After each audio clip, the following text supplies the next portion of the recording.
I worked for a while with Gene Deitch at TerryToons, and when Gene Deitch went there to take over, he wanted to convert the place into a modern studio with, contemporary art and all.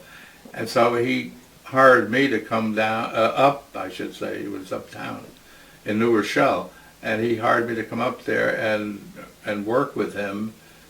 And at the same time, he had Jules Pfeiffer, who was terrific, a cartoonist, working there, and another one by the name of Bob Blackman, who was later to have his own studio and did a lot of excellent work.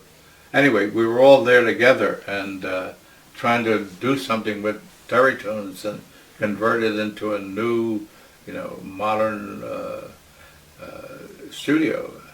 We were successful, for about a year or so, but then politics took over. And I remember during those days of TerryToons, I had a room at the end of the hall, and after a weekend on Monday morning, everybody would start coming back to work, and they'd all assemble in my room for some reason.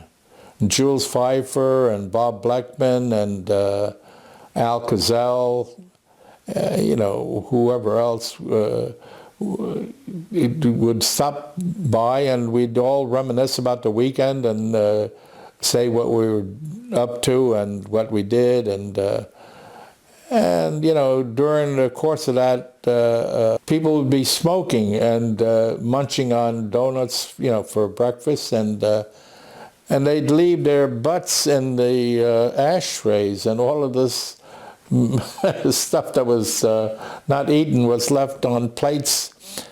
And when Gene came in, at some point he would stop in and get involved, and then they'd all walk out and leave this room a mess. It was full of half-smoked butts and all these donut crumbles and coffee cups that weren't finished.